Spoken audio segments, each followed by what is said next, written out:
Welcome back, all my 40K fanatics out there. I'm DJ here with Tim's Nation, and I had personally thought I was going to watch tonight's reveal from the 2023 Adepticon, watch the preview, go to bed, wake up, see everything, digest everything, and make a video.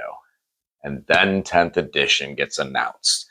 And here I am in my basement recording my thoughts, my feelings, because my brain is just going nuts right now with everything that we just saw. But before I get into that, guys, if you haven't subscribed to the channel already, please do. Getting really close to that goal of 1,000 subscribers. So please subscribe, turn on the bell for notifications, especially going into all of this 10th edition season. I'm going to try to cover everything as quick as I can see it, as it pops up, and let some stuff digest through to the next day to let everything unfold and everything unpacked. Sometimes Games Workshop will leave pieces and parts that, cryptic clues that we have to solve and put together and may take a little bit of time in the community to really look into. With all that being said, let's jump over into what we saw with the Adepticon 2023 preview from Games Workshop. Started off with Lionel Johnson. The Lion is back. And I can go on to the fact of he's going to be mean, he's going to be nasty, he's going to beat some things up.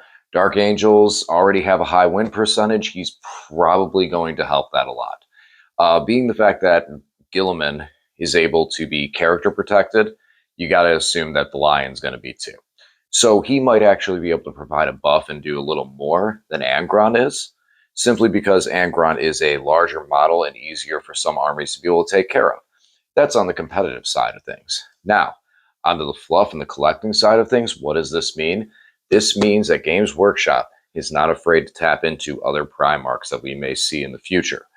They are willing to retcon many parts of the storyline. So at any point, we could see Leman Russ return. Maybe even Sanguinus. I've heard of stories that Fabius Bile has his blood.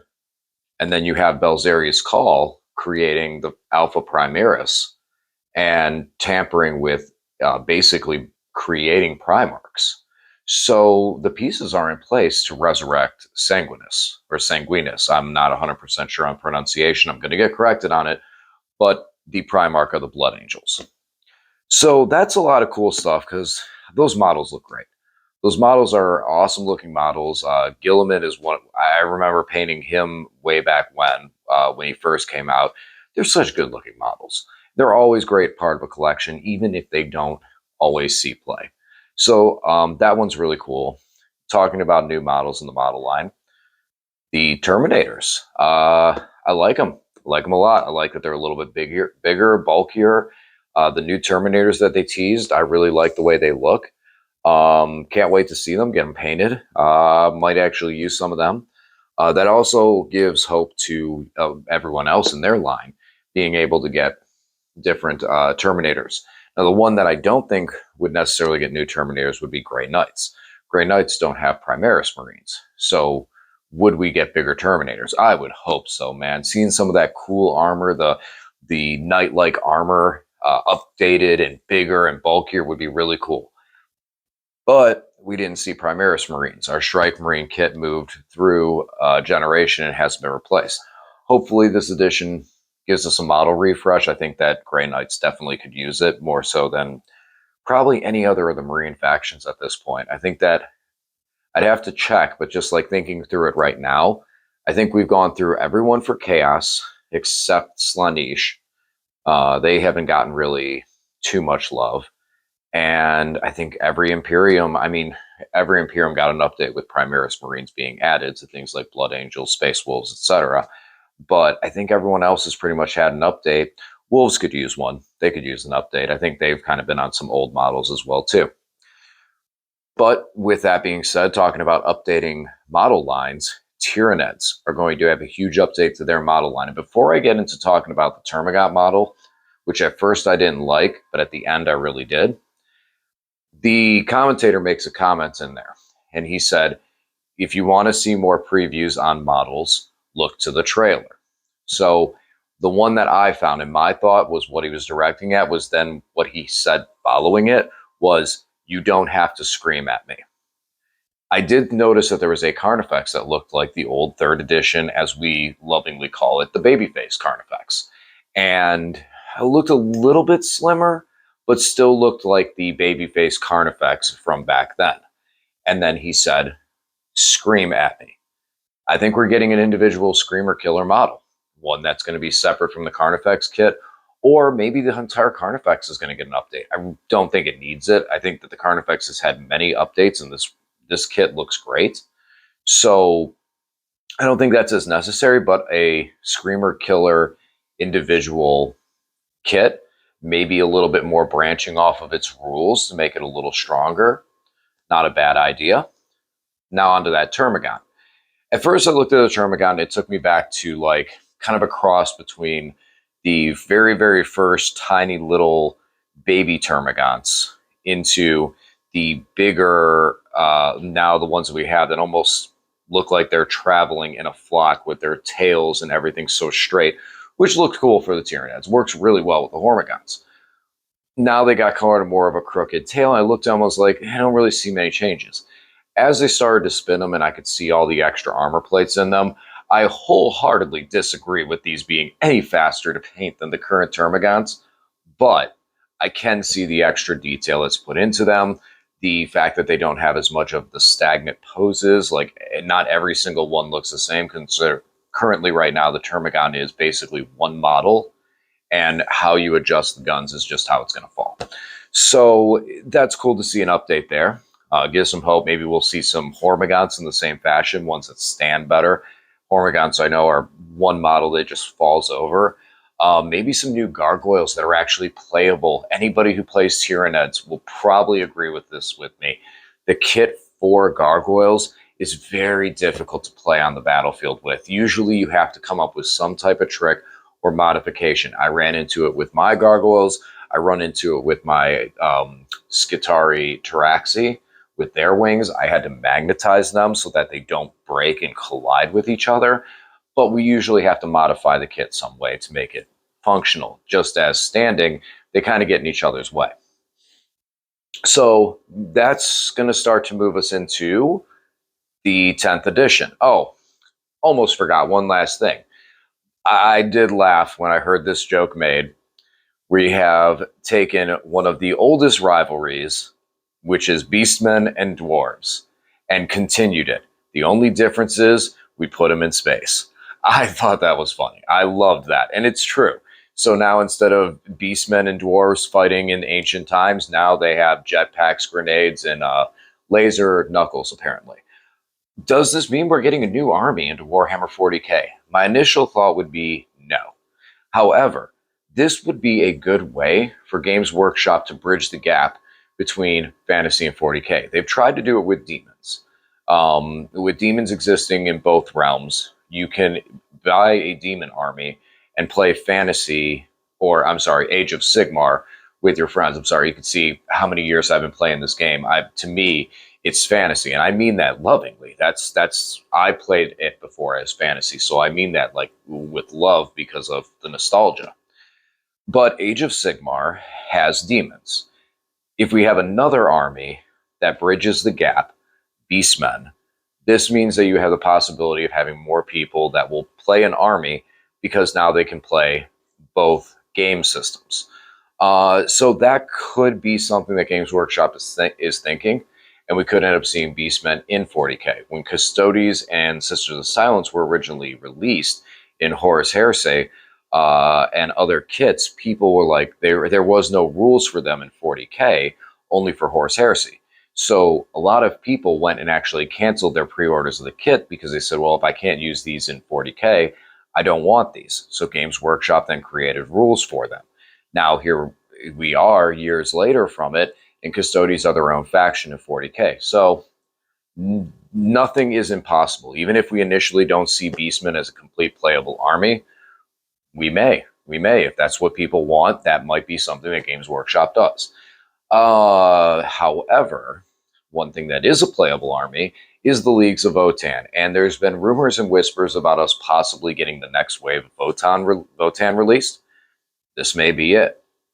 You've now put 3 models, 3 units out there into the game world they exist, Botan players are going to be so hungry for those new models. I know Lane has said many times, he's like, he loves playing Votan, but he wishes there was some more depth to the book. Here is more depth. Here's a couple more units. And granted, they need it. Their book is small right now. They're a returning army, so it's going to take time. But here it is. Maybe this is the time that we're going to see these units. They're going to end up having 40K rules. It's not if, it's just a matter of when. How long is it going to take before these guys reach 40K? It may take until 10th edition. And there it is. 10th edition has officially been announced. We've seen many, many rumors across the internet. Some would say this is the worst kept secret by Games Workshop, but I promise you, with years of playing this game, this is by far not the worst kept secret. So 10th edition has been announced. Some of the things that we had heard and seen are going to be true, such as indexes, pushing stratagems and special rules over onto the data sheets themselves, et cetera, et cetera, et cetera. So this is going to be Games Workshop doing a full reset. So all the players that are either learning the game right now, want to learn the game right now, may only be watching the game right now, are able to come in and join. So we are going to have hopefully a huge growth and maybe a huge return to the player base. This does mean some people may end up getting out of the game. They may not want to play for now. They may want to wait until their army gets a book. They may not want to play with the generic streamlined indexes. And that's fine. This is a hobby. You're meant to enjoy it.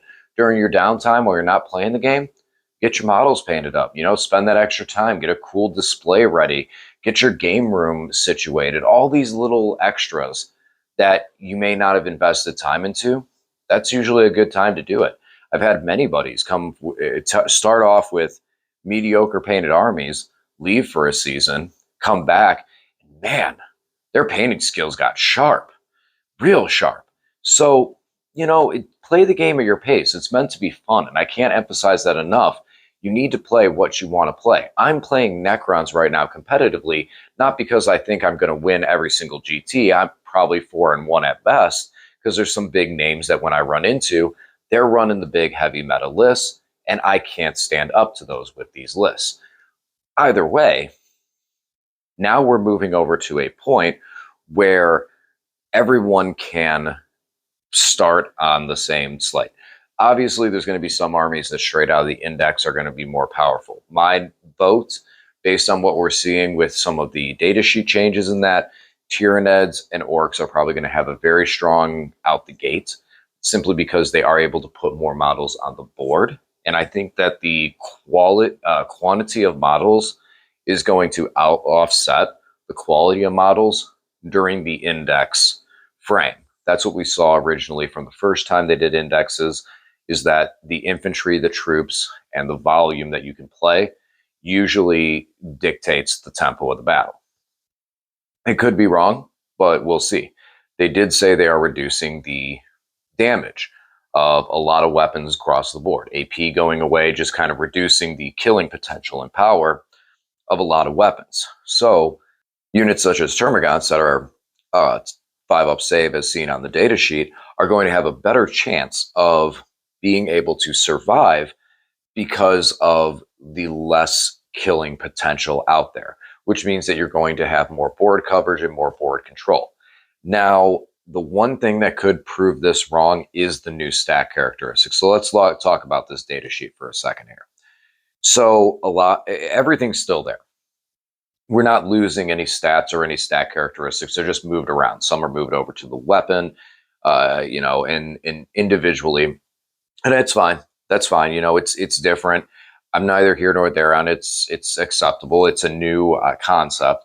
This way, individual weapons on individual characters can have stat lines versus what the squad has. So this might be a reason to take a Thunderhammer on a sergeant, because potentially that Thunderhammer on the sergeant might not have the -1 to hit, since he's been using this weapon and wielding it longer than his guys in the squad.